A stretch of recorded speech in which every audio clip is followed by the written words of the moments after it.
Lionel Messi hat trick পেয়েছেন। তিনি আলজেরিয়ার বিপক্ষে 3 গোল করার কারণে বিশ্বকাপে তার প্রথম হ্যাটট্রিক পূর্ণ হয়েছে। একই সাথে আর্জেন্টিনা এবারের বিশ্বকাপের সেকেন্ড রাউন্ডে যাওয়ার পথে অনেকটা এগিয়ে গেছে। আর এই হ্যাটট্রিকের মাধ্যমে লিওনেল মেসি কিন্তু যে জিনিসটা প্রমাণ করেছেন যে তিনি এবারই মিরোস্লাভ ক্লসের যে বিশ্বকাপের ইতিহাসে সর্বোচ্চ 16 গোল আছে তা টপকেই যাবেন। তিনি ইতিমধ্যে তাকে স্পর্শ করেছেন, আর একটি গোল হলে তিনি টপকেই যাবেন। অন্যদিকে কিলিয়ান এমবাপ্পে তিনিও পেছন দিকে ছুটছেন, তারও আর 3 গোল দরকার, তাহলে তিনি ক্লসকে টপকে যাবেন। আগামী ম্যাচগুলোতেই সে উত্তর মিলবে কি হয় শেষ পর্যন্ত। তবে এখন পর্যন্ত যে একটি বিষয় সবাইকে বলে রাখা দরকার, আর্জেন্টিনা যে বিশ্বকাপের আসরে অর্থাৎ আর্জেন্টিনা খেলোয়াড়রা যে বিশ্বকাপের আসরে হ্যাটট্রিক পেয়েছে, সে বিশ্বকাপে কিন্তু আর্জেন্টিনা ভালো করতে পারেনি, তাদেরকে দ্রুত বিদায় নিতে হয়েছে, চ্যাম্পিয়ন হতে পারেনি। সেই 1930 সালে প্রথম বিশ্বকাপ থেকে এই ঘটনা।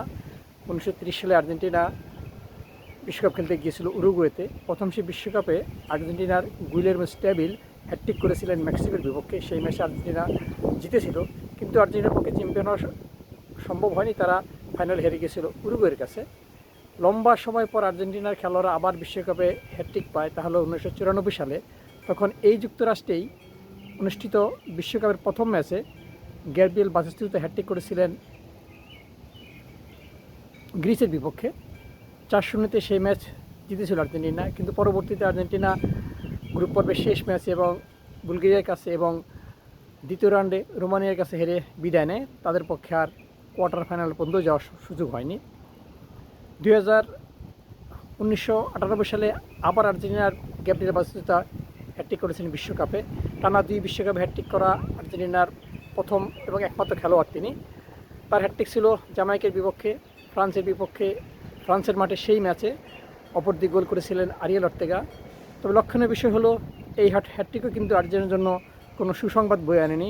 ওই ম্যাচ তারা জিততে পেরেছিল, গ্রুপ পর্বে তারা ডিঙ্গিয়েছিল, দ্বিতীয় রাউন্ডে তারা ইংল্যান্ডকে টাইব্রেকারে হারিয়েছিল 2-2 খেলা শেষ হওয়ার পর। কিন্তু কোয়ার্টার ফাইনালে আর্জেন্টিনাকে বিদায় নিতে হয় নেদারল্যান্ডসের কাছে 1 গোলে হেরে। এরপর 2010 সালে আবার হ্যাটট্রিকে দেখা পান আর্জেন্টিনা খেলোয়াড়। এবার হ্যাটট্রিককারী গঞ্জালো হিগুয়েইন, তার হ্যাটট্রিক ছিল দক্ষিণ কোরিয়ার বিপক্ষে। সেই ম্যাচে ম্যারাডোনার দল অর্থাৎ ডিয়েগো ম্যারাডোনা সেই দলে কোচ ছিলেন। ম্যারাডোনার দল 4-1 হারিয়েছিল এশিয়ার দেশটিকে। তবে অতীতের হ্যাটট্রিকগুলোর সাথে মিল রেখে সেই দক্ষিণ আফ্রিকা বিশ্বকাপে আর্জেন্টিনা বেশি দূর যেতে পারেনি, বিদায় কোয়ার্টার ফাইনালে জার্মানির কাছে 0-4 গোলে হেরে।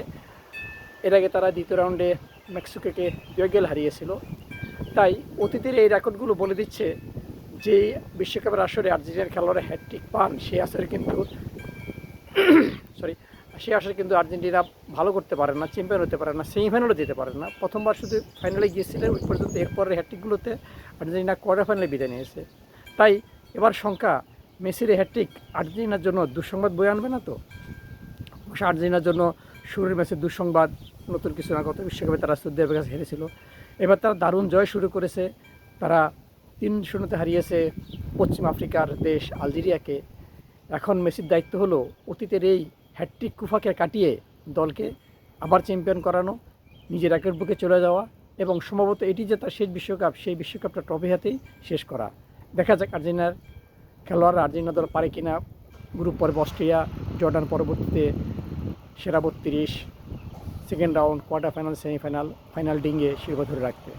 আমরা সে অপেক্ষায় আছি, দেখা যাক কী করেন মেসি এবং তার বাহিনী এবং স্ক্যালোনির দল।